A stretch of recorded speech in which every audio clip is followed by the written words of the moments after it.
Olá pessoal, bem-vindos ao nosso giro semanal sobre o mercado financeiro. E a disputa entre Brasil e Estados Unidos se torna cada vez mais complicada. O que começou como uma guerra comercial ganhou contornos políticos, agora também ganha contornos diplomáticos. Primeiro, os Estados Unidos abriu uma investigação contra o Brasil para apurar práticas comerciais desleais em relação ao país norte-americano. Entre diversas questões aí relatadas pelo governo dos Estados Unidos, até mesmo o sistema de pagamentos instantâneo do Brasil, o Pix, veio no meio do pacote. Além de acusações de pirataria, de favorecer outros países e desmatamento ilegal. O presidente Lula deu diversas declarações ao longo da semana, chamou toda essa situação de chantagem dos Estados Unidos, acusou o presidente Donald Trump de querer se tornar o imperador do mundo. Além disso, Lula chegou a ameaçar tarifar as Big Techs norte-americanas. A Casa Branca respondeu, disse que Trump só quer se tornar líder de um mundo livre. Depois disso, o presidente norte-americano enviou uma carta de apoio ao ex-presidente Jair Bolsonaro, mais uma vez reforçando a tese de que o ex-presidente sofre perseguição política aqui no Brasil. Logo depois, o STF, através do ministro Alexandre de Moraes, autorizou operações da Polícia Federal na casa do ex-presidente e também na sede do PL em Brasília. Foram operações de busca e apreensão que apreenderam equipamentos eletrônicos, além de cerca de 14 mil dólares em dinheiro. Segundo informações, essa operação foi autorizada pois havia os receios de que o ex-presidente poderia tentar uma fuga para os Estados Unidos. A partir de agora, Bolsonaro precisa usar tornozeleira eletrônica, fica impedido de sair de casa no período noturno e também durante domingos e feriados, e passa a ser monitorado 24 horas. Precisa se manter a pelo menos 200 metros de distância de embaixadas e também não pode ter contato com autoridades internacionais.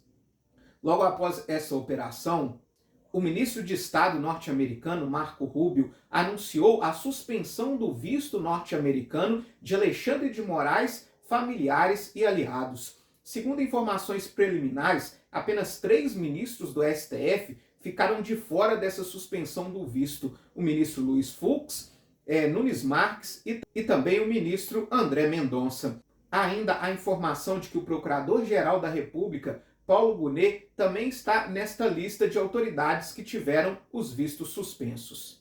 Enquanto segue todo esse imbróglio com a relação comercial com os Estados Unidos, os setores mais afetados aqui do Brasil continuam se reunindo, principalmente com o vice-presidente da República, Geraldo Alckmin, e tentam buscar uma solução diplomática para a questão. Além disso, o Senado Federal já anunciou que vai enviar uma comitiva para os Estados Unidos até o final desse mês para tentar negociar as tarifas em relação aos produtos brasileiros. Aqui no Brasil, a Confederação Nacional das Indústrias estima que o país pode perder cerca de 110 mil empregos caso as tarifas de 50% entrem em vigor a partir do dia 1º. Outros setores, como o do café, por exemplo, espera perder aí cerca de 2 bilhões de dólares só no restante desse ano, enquanto o setor de exportação de carne bovina espera perder aí cerca de 1,3 bilhões de dólares. Enquanto isso, os efeitos desse imbróglio já começam a ser sentidos pelo mercado financeiro. Só nos últimos 6 dias, os investidores estrangeiros retiraram da nossa Bolsa de Valores 4,6 bilhões de dólares. Outra questão envolvendo o nosso STF e também o ministro Alexandre de Moraes foi em torno do IOF. Essa semana, depois que a audiência de conciliação entre governo federal e Congresso Nacional terminou sem acordo, o ministro restaurou os efeitos do decreto do IOF que aumentou as alíquotas. O governo federal espera arrecadar aí cerca de 11,5 bilhões de reais com a restauração do decreto do IOF. A única operação que ficou de fora do decreto publicado inicialmente foi a de risco sacado, que é quando os bancos adiantam para os varejistas os valores das compras a prazo. Com isso, remessas de dinheiro para o exterior, além do crédito para as empresas, entre outras operações financeiras, se tornam mais caras aqui no Brasil.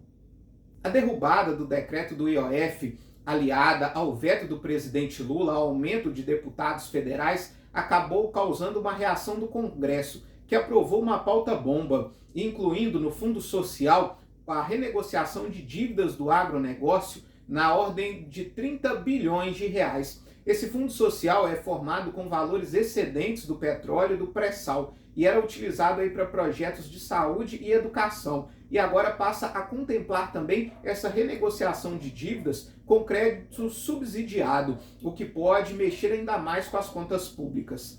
Além disso, o Congresso Nacional também aprovou a PEC 66, que estende aí o prazo de pagamento para precatórios e também dívidas previdenciárias, principalmente de estados e municípios, o que abre um espaço no orçamento para o ano que vem de cerca de 12 bilhões de reais, mas que tende a trazer pressão para as contas públicas no futuro. Para além das disputas com o Brasil, Trump segue sua guerra pessoal contra o presidente do Banco Central dos Estados Unidos, Jerome Powell. Voltou a cobrar mais uma vez a queda de juros lá nos Estados Unidos, chegou a ameaçar demitir Powell, mas acabou voltando atrás. De fato, os dados da economia norte-americana acabaram animando o mercado essa semana. A economia norte-americana continua forte, independentemente das imposições tarifárias de Trump. Além disso, a inflação ao consumidor registrou alta de 0,3%, dentro daquilo que era esperado pelo mercado, e trazendo a expectativa que, de fato, a queda de juros nos Estados Unidos possa começar em breve, o que acabou renovando as máximas das bolsas por lá. O S&P 500 encerra essa semana em alta de 0,67%, a Nasdaq subiu 1,47% e só o Dow Jones que fechou essa semana estável. Na Europa, o Stoxx 600 encerra essa semana em alta de 0,30%. Além disso, o Congresso norte-americano aprovou 3 leis essa semana que favorecem o mercado das criptomoedas. Isso acabou animando os investidores e fez o Bitcoin renovar a sua máxima histórica. Ele chegou a ser cotado aos $123 mil. Falando agora do mercado das commodities, o petróleo encerra essa semana em queda de 1,63%, com o barril Brent, referência para a Petrobras, cotado aos $69,21. Enquanto isso, o minério de ferro subiu 0,48%, cotado aos $97,22. Aqui a nossa bolsa oscilou bastante devido a todo esse imbróglio com os Estados Unidos, encerrou em queda de 2,06%. Enquanto isso, o dólar teve leve alta de 0,37% e encerra essa semana cotado aos R$ 5,58. Enquanto isso, na China, o PIB de lá surpreendeu positivamente e registrou uma alta no segundo trimestre desse ano de 5,3%, enquanto o mercado esperava alta de 4,9%. Já a inflação da zona do euro registrou alta e no acumulado dos últimos 12 meses registra alta de 2%, mas ainda está aí dentro da meta de inflação deles, que é de 2%.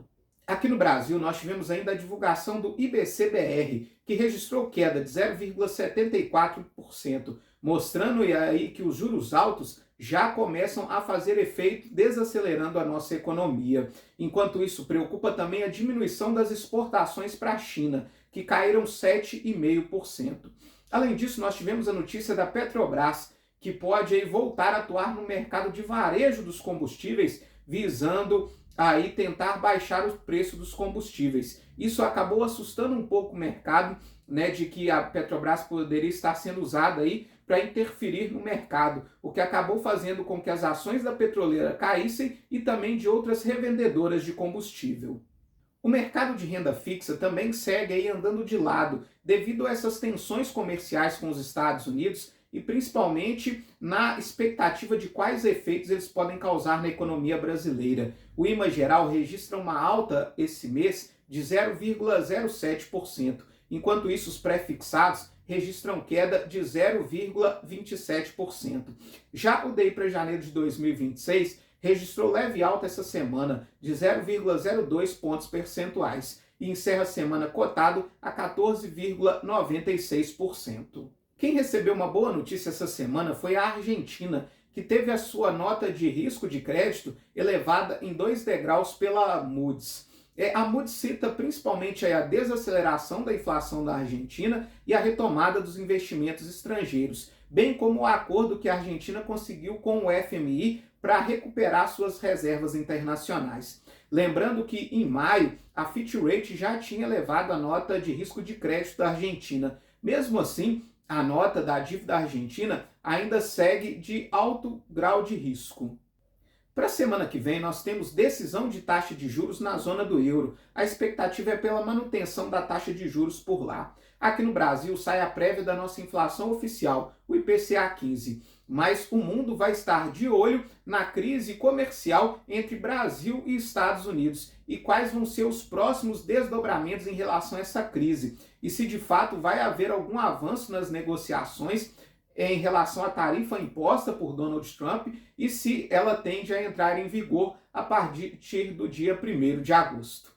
Muito obrigado e até a próxima semana.